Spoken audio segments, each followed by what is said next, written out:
بسم اللہ الرحمن الرحیم۔ السلام علیکم۔ کیا یہ بارش کا پہلا قطرہ ہے؟ کیا اب چیزیں ریورس ہونے کی طرف جا چکی ہیں؟ کیونکہ ہم نے پچھلی ویڈیو میں عرض کیا تھا کہ اب لگ رہا ہے کہ چیزیں واپسی کی طرف جائیں گی، اور بڑی خبر یہ آئی ہے کہ آخر کار عمران خان کی دونوں بہنوں کو بے قصور کہہ دیا گیا ہے، اور پولیس کی طرف سے کہا گیا ہے۔ جناح ہاؤس حملہ کیس میں علیمہ خان اور عظمیٰ خان کو پولیس نے بے قصور قرار دے دیا ہے۔ انسداد دہشت گردی عدالت لاہور میں بانی chairman P T I Imran Khan کی بہنوں کے خلاف 9 مئی کے مقدمات میں عبوری ضمانتوں کی درخواست پر سماعت ہوئی، جس میں علیمہ خان عدالت پہنچی۔ عدالت نے جناح ہاؤس حملہ کیس میں عبوری ضمانت واپس لینے کی بنا پر خارج کر دی۔ دوران سماعت تفتیشی افسر نے عدالت کو بتایا کہ علیمہ خان اور عظمیٰ خان کے خلاف تفتیش مکمل ہے۔ علیمہ خان اور عظمیٰ خان جناح ہاؤس کیس میں بے قصور ہیں۔ اب حیران کن بات یہ ہے کہ پولیس کہہ رہی ہے، وہ پولیس جس نے بے شمار کیسز بنائے ہیں، عمران خان کے خلاف بنائے، عمران خان کی اہلیہ کے خلاف بنائے، حتیٰ کہ عمران خان کی بہنوں کے خلاف بنائے، جو اس عمر میں کیا کریں گی کہ جا کر پتہ نہیں کوئی جلاؤ گھراؤ کیا کریں گی، وہ تو سیاست میں بھی نہیں ہے۔ یہ بھی ہوا ہے کہ صرف سڑک کے کنارے کھڑی تھیں تو وہاں پر ان پر انسداد دہشت گردی کی کہا گیا کہ جی یہ واردات ملوث ہے، اور پتہ نہیں کیا کیا کوئی اسلحہ دیتی رہی ہیں، کیا کچھ کرتی رہی ہیں۔ کئی کیسز ان پر بنائے گئے، جیل میں ان کو بھیجا گیا، گرفتار کیا گیا عمران خان کی بہنوں کو۔ اب آپ اندازہ لگائیے کہ پولیس خود کہنے لگ گئی ہے کہ جی یہ بے قصور ہیں۔ اتنے عرصے کے بعد پولیس کو اندازہ ہوا، اتنے عرصے کے بعد ویڈیوز موجود ہیں، میں نے وہ خود ویڈیوز دیکھی ہیں جہاں پر یہ دونوں بہنیں کہہ رہی ہیں لوگوں کو کہ ہم نے آگے نہیں جانا، ہم یہیں کھڑے ہیں، کوئی توڑ پھوڑ کچھ نہیں کر رہی۔ ویڈیوز موجود ہیں۔ تو کیا پہلے دن نہیں تھیں؟ اس دن بھی سب کو پتا تھا۔ تو اصل تو بات یہ ہے کہ اب آ کر کیوں ہو رہا ہے۔ دوسرا یہ کہ جن لوگوں نے جھوٹا الزام لگایا، جن لوگوں نے اتنا عرصہ ان کو اس طرح سے چکر لگوائے، ضمانتیں کروا رہی ہیں، یہاں جا رہی وہاں جا رہی ہیں، اس عمر میں تو ان کی بھی عمر 70 سال سے زیادہ ہیں، تو آپ دیکھیں کہ ان کے خلاف کیا ہوگا۔ یہی تو بات ہے کہ باہر کی دنیا میں پولیس کو لینے کے دینے پڑ جاتے ہیں، حکومت کو لینے کے دینے پڑ جاتے ہیں۔ آپ نے کسی پر غلط الزام لگا دیا ہے، آپ ثابت کریں۔ اس لیے کئی دفعہ ہوتا ہے کہ وہ سمجھتے ہیں کہ ہمارے پاس اتنے ثبوت نہیں ہے تو آؤٹ آف کورٹ سیٹلمنٹ کر لیتے ہیں، یا ویسے ہی کہتے ہیں جی اتنے چارجز یہ ہم ثابت نہیں کر سکیں گے، کچھ اور مسئلہ ہوگا۔ یہاں کیا ہے، بس ایف آئی آر دو، پکڑو، گرفتار کرو، وہ ضمانت پہ ہے، چلتا رہے کیس۔ اس کے بعد جناب جہاں جا کر پھنسے ہیں یا معاملات وہ آئی ایم ایف نے جو دیکھ لی ہیں کہ عورتوں کے ساتھ بچوں کے ساتھ اب کیا کریں، تو اب دوڑ لگی ہوئی ہے، اب وہ چیزیں ریورس کرنے کی طرف جا رہی ہیں۔ یہ تو پتہ لگے گا آنے والے دنوں میں، لیکن اب جو لوگ اندر کی خبر رکھتے ہیں، میں کوٹ کر دیتا ہوں، مطیع اللہ جان صاحب نے بات کی ہے کہ سب ایک دوسرے پہ ڈال رہے ہیں۔ اسٹیبلشمنٹ نے حکومت پہ ڈالا، حکومت نے عدلیہ پہ ڈالا، چیف جسٹس نے لوور عدلیہ پہ ڈال دیا۔ دیکھیں نا، جس کے اوپر آتی ہے، وہ کہتے ہیں نا جب وہ پاؤں چلتے ہیں تو بندریا اپنے بچے پاؤں تلے دے دیتی ہے، تو یہ وہ حساب ہو گیا ہے کہ چیف جسٹس لوڈ جوڈیشری پہ ڈال رہے ہیں بقول مطیع اللہ جان صاحب کہ جی وہ ریفارمز نہیں، فلاں نہیں ہوئی، پھر چیف جسٹس نے فوری طور پر صحافیوں کو بلا لیا۔ یہ ساری گیم ہو رہی ہے۔ 9 میں مقدمات، اللہ کسی دشمن کو بھی اس اذیت سے نہ گزارے۔ علیمہ خان دیکھیے، ان کو اس عمر میں یہ کچھ برداشت کرنا پڑا۔ میڈیا سے گفتگو کرتے ہوئے علیمہ خان نے کہا کہ 20 مہینے گزارنے کے بعد اللہ تعالیٰ نے ہمیں سرخرو کیا، اس نظام کے حوالے سے بہت کچھ سیکھا۔ کہا گیا کہ آپ 9 مئی کے مقدمات میں مطلوب ہیں، اللہ تعالیٰ کسی دشمن کو بھی اس اذیت سے نہ گزارے۔ انہوں نے کہا تفتیشی افسر پہلے دن ہی پیش ہو جاتا تو شاید نوبت یہاں تک نہیں پہنچتی۔ ریکارڈ کی عدم دستیابی کے باعث 20 مہینے عدالتوں کے چکر لگانا پڑے۔ تفتیشی افسر کی غیر ذمہ داری کی وجہ سے کئی لوگوں نے سزائیں بھگتیں۔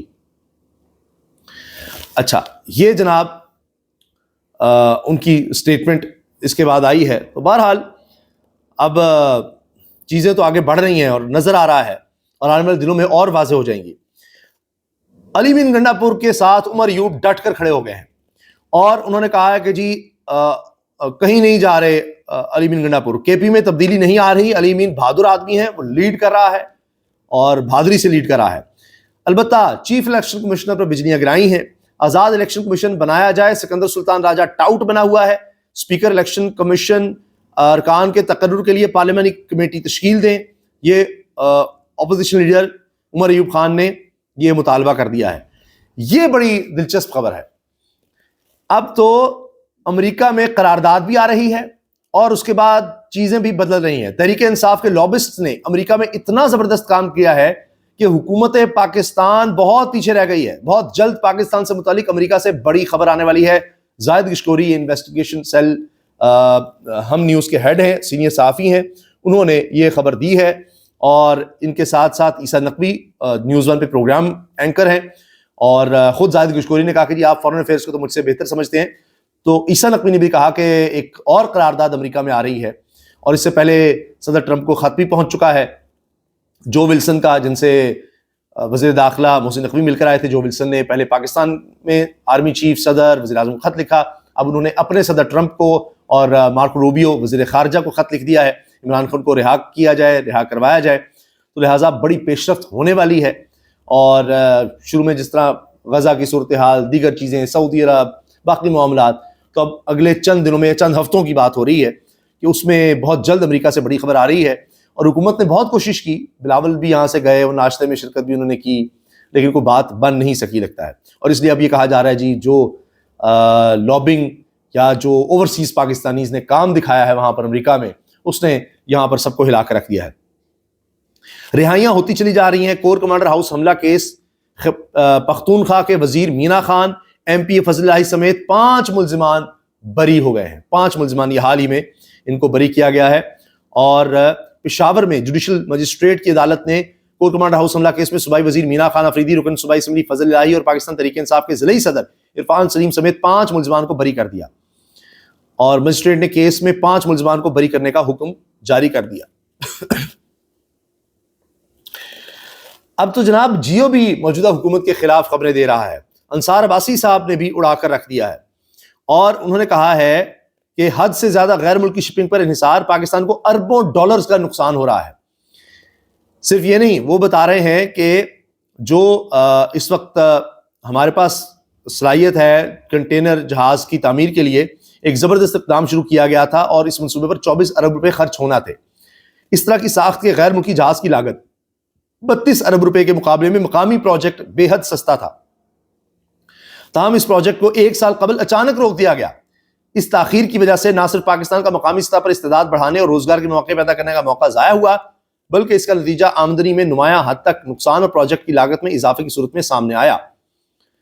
اچھا، کہہ رہے ہیں جی اس کو اب پھر بحال کیا جا رہا ہے، اور ملک میں میری ٹائم سیکٹر میں بہتری کی امید پیدا ہوئی ہے، چونکہ ہمارے پاس جہاز ہی نہیں ہے جن پر کنٹینرز آ جا سکیں، اور اس میں غفلت برتی جا رہی ہے، اور اس پر انہوں نے کہا جی اربوں ڈالر کا میں نقصان ہو رہا ہے۔ ویسے 3 سال میں کتنے ہی ارب ڈالر کا، ایک ایسٹیمیٹ آیا تھا کچھ 40 ارب ڈالر سے زیادہ کا نقصان ہو چکا ہے اس سارے رجیم چینج کے چکر میں پاکستانی معیشت کو، آپ اندازہ لگائیے، اور ہم 7 ارب ڈالر کے لیے رو رہے ہیں۔